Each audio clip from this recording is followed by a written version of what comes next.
20 minute में 20 खबर में आपका स्वागत है। आपके साथ मैं हूं अभिषेक। हम अगले 20 मिनट में आपको देश दुनिया की 20 ऐसी खबरें बताने वाले हैं जो इस वक्त न केवल सुर्खियों में है बल्कि दिलचस्प और अहम भी है। तो शुरू करते हैं 20 मिनट में 20 खबरों का सिलसिला और सबसे पहले देखते हैं राजस्थान की वो कौन कौन सी खबर है जो इस वक्त अहम है। कुछ महिलाएं एक महिला को रोक रही हैं, उसे धक्का दे रही हैं, बदसलूकी कर रही हैं। इसी दौरान एक आक्रामक महिला पीड़िता को लात मारती है, उसे गली से भगाने का प्रयास करती है, लेकिन महिला अपनी राह पर आगे बढ़ जाती है। जिस महिला से मारपीट की गई वो झुंझुनू के एक गांव की सरपंच है। सरपंच तारा पुनिया के साथ कुछ महिलाओं के हाथापाई करने का मामला सामने आया है। रास्ते के विवाद को निपटाने गई सरपंच से हाथापाई करने का वीडियो मौके पर मौजूद लोगों ने बनाया और सोशल मीडिया पर डाल दिया। वीडियो में कुछ महिलाएं सरपंच को रोक रही हैं और उनसे हाथापाई कर रही हैं। सरपंच तारा पुनिया से मिली जानकारी के मुताबिक गांव की किशोरी देवी ने एक परिवार का आम रास्ता रोक दिया था। कई बार समझाने के बाद भी उन्होंने रास्ता नहीं खोला। इसके बाद शिकायत मिलने पर वो खुद रास्ता खुलवाने के लिए 2 दिन पहले अपने कुछ पंच सदस्यों के साथ मौके पर गई थी और समझाइश भी की थी। समझाइश के बाद भी किशोरी देवी ने रास्ता नहीं खोला। इसके बाद सरपंच जब मौके पर गईं तो वहां मौजूद महिलाओं ने सरपंच से हाथापाई की। रास्ते के विवाद को निपटाने और तारबंदी को हटाने पहुंची सरपंच ने तारबंदी हटवाकर रास्ता खोल दिया। मामले की जानकारी पर पुलिस मौके पर पहुंची और सरपंच की शिकायत पर मामला दर्ज कर जांच शुरू कर दी। ये चंदन के पेड़ हैं, लेकिन ये तस्वीरें दक्षिण भारत के केरल या तमिलनाडु की नहीं बल्कि प्रदेश के अलवर की हैं। अलवर से करीब 16 किलोमीटर दूर हाजीपुर डडीकर गांव इन दिनों चर्चा का सबब बना हुआ है। गांव के एक किसान रूपराम ने 5 साल पहले 1 बीघा में चंदन के पौधे लगाए थे जो आज पेड़ बन चुके हैं, जिनकी कीमत करोड़ों में पहुंच चुकी है। रूपराम ने जब उन पौधों को लगाया था तो गांव के लोगों ने उसका खूब मजाक उड़ाया था, लेकिन आज गांव के लोग उसकी मिसाल देते नहीं थक रहे। रूपराम भी अपने फैसले से खासा खुश है और दूसरे किसानों को भी चंदन के पौधे लगाने की सलाह दे रहा है। रूपराम के मुताबिक अलवर की मिट्टी अच्छी है, यहाँ चंदन का पौधा आसानी से लग सकता है, इससे किसान की अच्छी कमाई हो सकती है। और मैं तो चाहता हूँ कि अपने अलवर में क्या पूरा राजस्थान में चंदन खूब लगे और ज्यादा से ज्यादा किसान लगाएं। गौरतलब है कि चंदन की लकड़ी करीब 5 से 6 हजार रुपए किलो बिकती है। इसके अलावा चंदन के पेड़ की जड़ से निकलने वाले तेल का भाव भी 70 से 80 हजार रुपए प्रति लीटर होता है। इसके हिसाब से एक पेड़ से करीब 1 से 1.5 लाख रुपए की आय होगी, जबकि रूपराम के खेत में 250 पेड़ लगे हैं। और चलिए अब देखते हैं कुछ अन्य राज्यों की खबरें। गोलियों की तड़तड़ाहट से गूंज उठी ताज नगरी। फायरिंग की आवाज जब शांत हुई तब आगरा के बाशिंदों ने राहत की सांस ली। दरअसल आगरा के थाना न्यू आगरा से गैंगस्टर एक्ट में 3 साल से फरार मुकेश जाटव को एसओजी टीम ने पोइया घाट मार्ग पर मुठभेड़ के बाद गिरफ्तार किया। उसने पुलिस के घेरने पर फायरिंग की थी। पुलिस की जवाबी कार्रवाई में वह गोली लगने से घायल हो गया। मुकेश जाटव नाम का अपराधी जो 3 वर्षों से गैंगस्टर एक्ट के अंतर्गत वांछित था और इसके ऊपर 25,000 का इनाम भी था, उसे आज थाना न्यू आगरा की टीम और एसओजी टीम ने दौराने मुठभेड़ गिरफ्तार किया। दरअसल आईजी के निर्देश पर जिले में ऑपरेशन प्रहार अभियान चलाया जा रहा है। इस अभियान के तहत फरार अपराधियों की गिरफ्तारी की जा रही है। इसी के तहत पुलिस 3 साल से फरार आरोपी हाथरस के सादाबाद निवासी मुकेश जाटव की तलाश कर रही थी। ये हाथरस का रहने वाला है और एक साथी चोर है। इसके ऊपर 14-15 मुकदमे हैं विभिन्न थाना क्षेत्रों से और यहाँ पर इसे गिरफ्तार किया गया है। इसके कब्जे से 1 मोटरसाइकिल, 1 तमंचा, 3 जिंदा कारतूस और 2 खोखा मिला है। ऑटो की पिछली सीट पर दर्द से कराहता घायल और आसपास खड़े पुलिस वाले। तस्वीरें यूपी के बदायूं से आई है। यहाँ खाकी के साख पर सवाल खड़े किए जा रहे हैं। आगे की कहानी पीड़िता की जुबानी। हमें जो सिपाही उठा के लाया उसमें महिला पुलिस नहीं थी, यहाँ ला के हमको भी मारा। महिला पुलिस ने हमारे पापा को उन लोगों ने मारा, सिपाहियों ने, और खूब नमाज पढ़वा के मार रहे हैं, पटा बेल रहे हैं और सब मार रहे हैं। यूपी की बदायूं पुलिस पर कांग्रेस कार्यकर्ताओं और उसकी बेटी से पिटाई का आरोप लगा।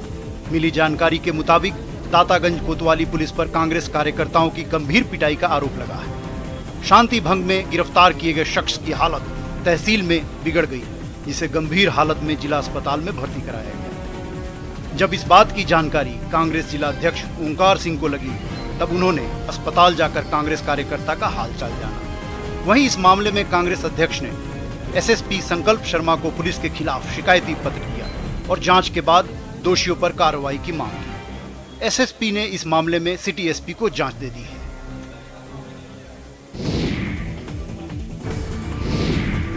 सरेआम संग्राम, सड़क पर घमासान। इस हिंसक भिड़ंत में बुजुर्ग भी अपना कमाल दिखा रहे हैं। लाठी के दमदार प्रहार से नौजवान को चारों खाने चित कर रहे हैं। डंडे के प्रहार से नौजवान गिर पड़ता है, लेकिन अगले ही पल खड़ा हो जाता है और दोगुनी ताकत से सामने वाले पर पिल पड़ता है। इस बीच एक आध लोग बीच बचाव करते हैं और दम साध कर तमाशा देख रहे हैं। लोग अपनी अपनी राह पर चल पड़ते हैं। तस्वीरें बिहार के नरकटियागंज की हैं, जहां दो पक्षों के बीच जमकर मारपीट हुई। इस दौरान दोनों ने एक दूसरे पर लाठी, डंडे, कुर्सी, टेबल से वार किए, जिसमें दोनों पक्ष से 7 लोग घायल हैं। घायलों में महिलाएं भी शामिल हैं। मारपीट का ये वीडियो शिकारपुर थाना क्षेत्र के हरदिया चौक का है। मारपीट की यह घटना सीसीटीवी में कैद हो गई और अब सोशल मीडिया पर तेजी से वायरल हो रही है। हालांकि न्यूज़ 18 इस वायरल वीडियो की पुष्टि नहीं करता। बताया जा रहा है कि शिकारपुर थाना क्षेत्र के हरदिया चौक पर अंडे को लेकर बच्चों के बीच विवाद में बड़े और बुजुर्ग भी कूद गए, जिससे चौक रण क्षेत्र में तब्दील हो गया।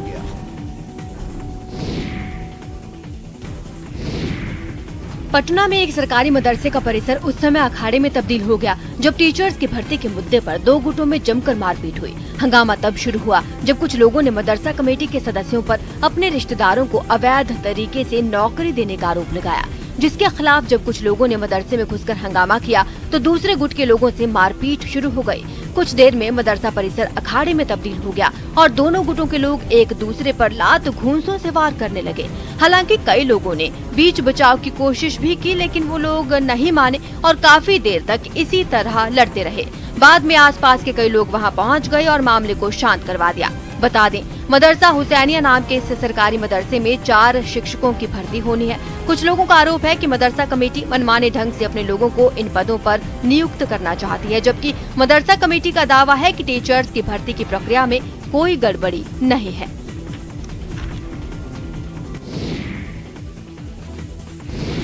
चंडीगढ़ से रोंगटे खड़े कर देने वाली कुछ तस्वीरें सामने आई हैं, जहां रिजर्व बैंक ऑफ इंडिया के 2 कैश वैन की टक्कर में एक कांस्टेबल समेत 4 लोग घायल हो गए। यह हादसा तब हुआ जब दोनों वैन कैश लेकर जा रही थी। तभी सबसे आगे चल रही वैन के ड्राइवर ने अचानक ब्रेक लगा दी, जिससे उससे ठीक पीछे चल रहा कैश वैन भिड़ गया। हादसे के बाद की तस्वीरें भी सामने आए, जिसमें कुछ पुलिस वाले उस वैन में फंसे कांस्टेबल को बाहर निकालते दिखे। लेकिन ये काम इतना आसान नहीं था, क्योंकि गाड़ियों की टक्कर में कांस्टेबल इस तरह फंसे थे कि उसे निकालने के लिए क्रेन तक की मदद लेनी पड़ी। सबसे पहले क्रेन ने दोनों गाड़ियों को एक दूसरे से अलग किया, क्योंकि हादसे के बाद दोनों आपस में चिपक गई थी और एक गाड़ी के अगले हिस्से के परखच्चे उड़ गए थे।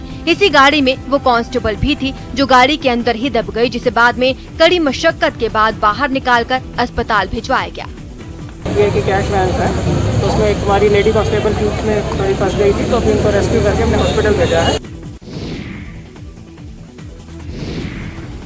गुजरात के सूरत में हुई जोरदार बारिश ने लोगों के लिए परेशानी खड़ी कर दी है। लगातार होती बारिश से इतना पानी जमा हो गया कि कई इलाके पूरी तरह पानी में समा गए और सड़कें तो समंदर में तब्दील हो गईं। पानी इस कदर जमा हुआ कि सड़कों को ढूंढ पाना तक मुश्किल हो गया। कुछ जगहों पर घुटनों तक पानी में लोग चलते नजर आए, तो कुछ लोगों ने सड़क की जगह डिवाइडर पर चलकर रास्ता पार किया। इस पानी की वजह से कई जगहों पर बसों, कारों के पहिए जाम हो गए। कुछ मोटरसाइकिल सवारों ने इसे पार करने की हिम्मत दिखाई तो उन्हें खामियाजा भुगतना पड़ा। एक जगह तो बाइक सवार पानी में गिर ही गया। सूरत में लगातार होती बारिश से जगह जगह ऐसे ही हालात पैदा हो गए हैं। मौसम विभाग की माने तो आने वाले दिनों में प्रदेश के कई हिस्सों में हल्की से भारी बारिश हो सकती है। रहने को घर नहीं, सोने को बिस्तर नहीं, अपना खुदा है रखवाला। हिंदी फिल्म का ये गाना बिहार के बेतिया के बाढ़ पीड़ितों पर बिल्कुल फिट बैठता है। यहाँ लोग पिछले 3 महीने से सड़क किनारे तंबू तानकर जिंदगी बसर करने को मजबूर हैं। पश्चिमी चंपारण में हर साल जिले के लाखों लोग बाढ़ की त्रासदी झेलते हैं। हर साल हजारों बाढ़ पीड़ित सड़क और बांध का सहारा लेते हैं। जिले के योगापट्टी के साथ मझौलिया प्रखंड क्षेत्र में दर्जनों ऐसे गांव हैं जहां के लोग महीनों से सड़क किनारे या फिर बांध किनारे शरण लिए हुए हैं। और आप देख सकते हैं कि इस पूरे इलाके में पानी जो है वो किस कदर भरा हुआ है। पूरा इलाका जो है वो जलमग्न हो चुका है, लिहाजा लोग के घर भी डूब गए हैं और लोग जो हैं वो सड़क किनारे आकर टेंट तानकर तंबू लगाकर यहाँ पे रह रहे हैं। आप देखिए इस तरह से, आपको मैं दिखाना चाहता हूँ, देखिए ये किस तरह से लोग जो हैं वो सड़क किनारे अपना आशियाना बसाकर इस तरह से रह रहे हैं। मध्य प्रदेश के रतलाम में भ्रष्टाचार की नींव पर नौनिहालों का भविष्य तैयार किया जा रहा है। ये हम नहीं कह रहे, तस्वीरें इस बात की तस्दीक कर रही हैं। सिमलावदा गांव में बनाए जा रहे सरकारी स्कूल में बेहद घटिया निर्माण सामग्री का इस्तेमाल किया जा रहा है। हालत ये है कि पहली बारिश में ही स्कूल की छत और दीवार टपकने लगी है। इसमें जो मटेरियल यूज़ किया जा रहा है, डस्ट है, सीमेंट वगैरह, वो बहुत हल्की यूज़ की जा रही है और जो सीमेंट है वो कम मात्रा में यूज़ की जा रही है। तो प्लास्टर भी कहीं से हमने भी देखा है कि उखड़ा हुआ, हाथ से ऊपर हाथ घुमाने के उससे ही प्लास्टर निकल रहा है। वही जिम्मेदार PIU विभाग भी सिर्फ नोटिस देकर इस घटिया निर्माण को दबाने में लगा है। ग्रामीण निर्माण कार्य से खासी नाराज है और क्यों ना हो, पहली ही बारिश में स्कूल की छत टपकने लगी, प्लास्टर हाथों से उखड़ने लगे तो कहने सुनने की गुंजाइश कहाँ बचती है। 1,50,00,000 की लागत से स्कूल की बिल्डिंग का निर्माण किया जा रहा है, लेकिन मटेरियल की क्वालिटी और मिश्रण इतना घटिया कि स्कूल की बिल्डिंग अभी से सवालों के घेरे में आ गई है।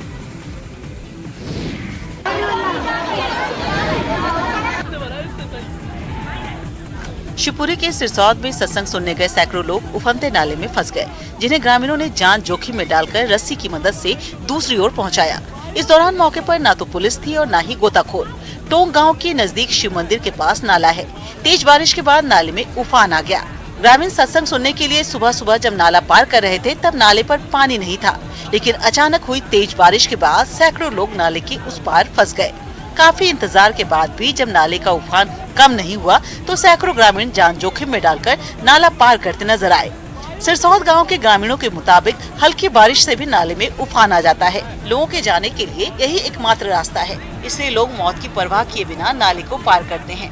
वीडियो में आप खुद देख सकते हैं कि नाले पर 4 से 5 फुट तक पानी होने के बाद भी बच्चे, बुजुर्ग और महिलाएं जान जोखिम में डाल रहे थे। जरा सी चूक से कोई भी बड़ा हादसा हो सकता था।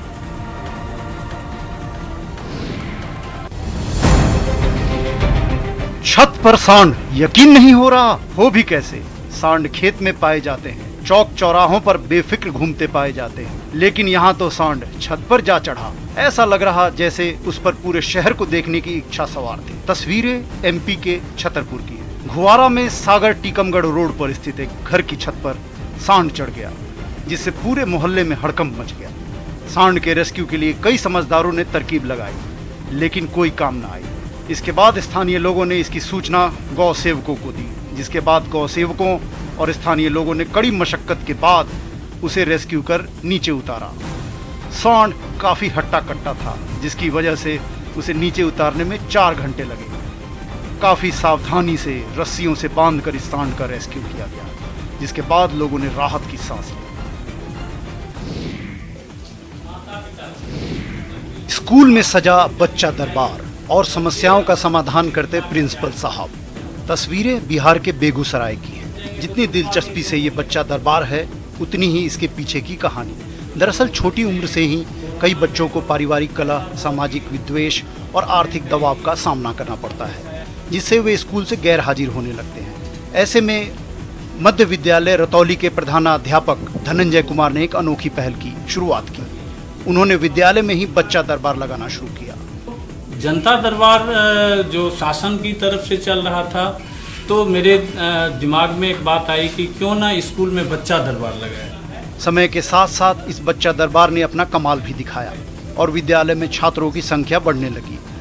शिक्षक धनंजय कुमार को 2016 में प्रधानाध्यापक की जिम्मेदारी मिली। उन्होंने पाया कि ऐसे कई बच्चे हैं जिनके परिवार में कलह रहती है, लगातार लड़ाई झगड़े होते हैं, जिससे वे स्कूल नहीं आते। आंखों पर पट्टी बांधकर कागज पर लिखना आपके लिए भले ही हुनर हो, लेकिन कई लोगों के लिए मजबूरी है। जी हाँ, जिनकी आंखें नहीं होती उनकी जिंदगी बहुत मुश्किल होती है।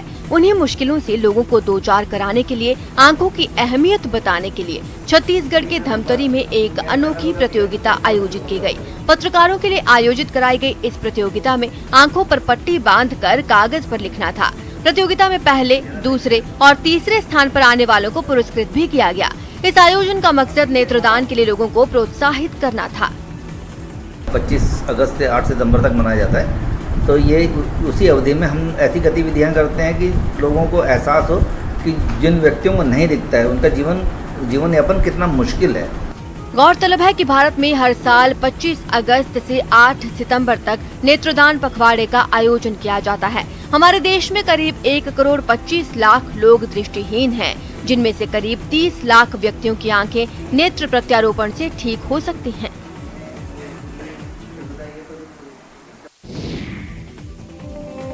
लॉकडाउन हटते ही ऐतिहासिक तालाब में बोटिंग का लुत्फ लेने के लिए सैलानी उमड़ने लगे और क्यों न पहुँचे। 4 महीने बाद उन्हें अलौकिक से संबंध जोड़ने का, उससे साक्षात्कार करने का मौका जो मिला था, यहाँ आना जीवन में नई ऊर्जा भर देता है, प्राणों में संजीवनी उड़ेल देता है। तस्वीरें ऐसी जैसे किसी सधे हुए कारीगर ने इसे कुदरत के कैनवस पर पूरी शिद्दत से उकेरा हो। तस्वीरें तमिलनाडु के मदुरई की हैं। मरियम्मन टेप्पाकुलम तालाब मंदिर से जुड़ा है। एक सुंदर परिसर है जिसमें चारों तरफ 12 ग्रेनाइट की सीढ़ियां हैं। ऐसा माना जाता है कि इस तालाब का निर्माण 17वीं शताब्दी में शासक थिरुमलई नायक ने किया था। ये मदुरई के सबसे शानदार स्थलों में से एक है, खासकर तब जब यह अपने चरम पर हो। हर साल यह जगह फ्लोट फेस्टिवल के रंगीन त्योहार का गवाह बनती है। यह तमिल कैलेंडर के अनुसार थाई के महीने में होता है, जो जनवरी या फरवरी में है। जहां पहुंचते ही आंखें चौंधिया जाएं, दांत किटकिटाने लगे, रगों में दौड़ रहा लहू जमने लगे, वहां भारत माता की जय जयकार करना, देश की शान का बखान करना आईटीबीपी के हिम वीरों का ही काम था। हिम वीरों ने पहली बार हिमालय की माउंट बलबला पीक को फतह कर वहां तिरंगा फहराया। 74 वर्ष पहले 25 अगस्त 1947 को स्विट्जरलैंड के दल ने इस चोटी को फतह किया था। समुद्र तल से 21,050 फीट की ऊंचाई पर स्थित इस चोटी को फतह करने के लिए आईटीबीपी के 46 सदस्यीय दल को डीआईजी अपर्णा सिंह ने हरी झंडी दिखाकर रवाना किया था। जवान बलबला की चोटी पर पहुंच गए। यहाँ पर तिरंगा फहराकर, राष्ट्रगान गाकर जश्न मनाते हुए उन्होंने भारत माता की जय और आईटीबीपी की जय के नारे लगाए। यह चोटी बहुत खतरनाक मानी जाती है। यही कारण है कि 74 साल तक कोई भी इसे फतह करने में सफल नहीं रहा।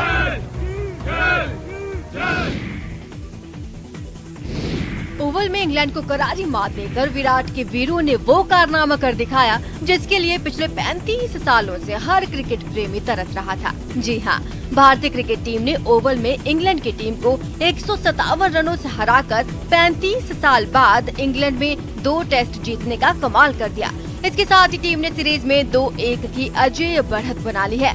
टेस्ट मैच के 5वें दिन 368 रनों के लक्ष्य का पीछा करते हुए इंग्लैंड की टीम एक बार फिर काफी मजबूत स्थिति में दिखाई दे रही थी, लेकिन पहला विकेट गिरने और फिर डेविड मलान के रन आउट होने के बाद इंग्लैंड के सिर पर संकट के बादल मंडराने लगे थे। रही सही कसर लंच के बाद बुमराह और जडेजा के शानदार स्पेल ने पूरी कर दी। दोनों गेंदबाजों ने 6 रन के अंतराल में इंग्लैंड के 4 विकेट चटकाकर उनकी हार की पटकथा लिख डाली। भरोसा रूट का था, लेकिन बल्ले से दमदार प्रदर्शन के दम पर सबके अपना मुरीद बनाने वाले शार्दुल ठाकुर ने रूट को बोल्ड कर अंग्रेजों के ताबूत में आखिरी कील ठोक डाली। बाकी का काम उमेश यादव ने संभाला। उन्होंने पहले वोक्स को आउट किया और फिर ओवरटन को बोल्ड कर अपना दूसरा विकेट लिया। उमेश इतने पर ही नहीं रुके, उन्होंने एंडरसन को विकेट के पीछे कैच कराकर भारतीय टीम को शानदार जीत दिला दी। चलिए अब देखते हैं कुछ अंतर्राष्ट्रीय जगत की खबरें। यूरोप के देश मोंटेनेग्रो में चर्च के नए मुखिया की ताजपोशी पर जबरदस्त बवाल छिड़ गया। मोंटेनेग्रो में कुछ साल पहले तक सर्बिया का शासन था, लेकिन बाद में ये एक आजाद देश बन गया। और इसी इतिहास की वजह से वहाँ लोगों का एक बड़ा हिस्सा सर्बिया को पसंद नहीं करता। ऐसे में जब उन्हें सेटिने शहर में सर्बियन ऑर्थोडॉक्स चर्च के नए मुखिया की ताजपोशी की जानकारी मिली तो वो भड़क गए। सैकड़ों की तादाद में लोग सड़कों पर उतर आए और हंगामा शुरू कर दिया। देखते ही देखते ये प्रदर्शन हिंसक झड़प में बदल गया। हालात इतने बिगड़ गए कि पुलिस को आंसू गैस के गोले दागने पड़े। पुलिस की इस कार्रवाई के बावजूद लोग पीछे नहीं हटे। ताजपोशी का कार्यक्रम ना हो सके इसके लिए लोगों ने रास्ते तक रोक दिए। हाईवे पर टायरों के ढेर रखकर उनमें आग लगा दी गई। लोगों का विरोध देखकर नए मुखिया को हेलीकॉप्टर के जरिए चर्च तक पहुंचाया गया, जिसके बाद कड़ी सुरक्षा के बीच किसी तरह समारोह को पूरा किया जा सका। पश्चिमी अफ्रीका के देश गिनी में तख्ता पलट की खबर सामने आई है। बताया जाता है कि विद्रोही सैनिकों के एक धड़े ने वहां के राष्ट्रपति भवन पर कब्जा करते हुए राष्ट्रपति को हिरासत में ले लिया और सरकार को भंग कर दिया, जिसकी कुछ तस्वीरें सामने आई जिनमें कई हथियारबंद सैनिक राष्ट्रपति भवन के बाहर मौजूद दिखे। इस दौरान वहां फायरिंग की आवाजें भी सुनी गई। गोलीबारी होते ही वहां अफरा तफरी मच गई। लोग इधर उधर भागते हुए नजर आए। जल्द ही पूरे शहर में सन्नाटा छा गया। हालांकि जैसे ही तख्ता पलट की खबर लोगों तक पहुंची, वो जश्न मनाने सड़कों पर उतर आए। वहां सैकड़ों की भीड़ खुशी में झूमते हुए आगे बढ़ती दिखाई दी। बाद में इस तख्ता पलट को अंजाम देने वाले सैनिक के सामने आए और देश की सरकार के साथ वहां के संविधान को रद्द करने का ऐलान कर दिया। बगावत करने वाले गुट ने राष्ट्रपति अल्फा कॉन्डे के पूरी तरह सुरक्षित होने का भरोसा दिया और उनका एक वीडियो जारी किया जिसमें वो एक कमरे में सैनिकों के बीच बैठे नजर आए। मैक्सिको के चियापास में शरणार्थियों और सुरक्षा बलों के बीच हिंसक झड़प हो गई, जिसके बाद कई शरणार्थियों को हिरासत में लिया गया। अमेरिका जाने की फिराक में ये शरणार्थी हैती, क्यूबा, वेनेजुएला जैसे देशों से मैक्सिको पहुंचे थे, लेकिन अवैध तरीके से वहां घुसने की वजह से वो मैक्सिको के सुरक्षा बल की नजरों में आ गए। शरणार्थियों की मौजूदगी की खबर मिलते ही बड़ी संख्या में जवान वहां पहुंचे और उनके खिलाफ कार्रवाई शुरू कर दी, जिसके बाद तो वहां हंगामा शुरू हो गया। शरणार्थी भी जवानों से भिड़ गए और धक्का मुक्की शुरू कर दी। सुरक्षा बल से बचने के लिए भीड़ ने पथराव शुरू कर दिया। कुछ शरणार्थी तो एक जवान को बंधक बनाकर ले जाते दिखाई दिए। बाद में किसी तरह उसे छुड़ाया गया। हालात बिगड़ते देख सुरक्षा बल ने ताकत का इस्तेमाल करते हुए भीड़ को खदेड़ना शुरू कर दिया। इस दौरान बड़ी तादाद में शरणार्थियों को हिरासत में लिया गया। दरअसल मध्य और दक्षिणी अमेरिकी देशों में कोरोना के बाद से ही पलायन में काफी तेजी आई है। बेहतर जिंदगी की तलाश में वहां से काफी संख्या में लोग मैक्सिको और फिर अमेरिका का रुख करते हैं। ऐसे में शरणार्थियों की बढ़ती तादाद उसके लिए मुसीबत बनती जा रही है। तो 20 मिनट 20 खबर में बस इतना ही। नमस्कार।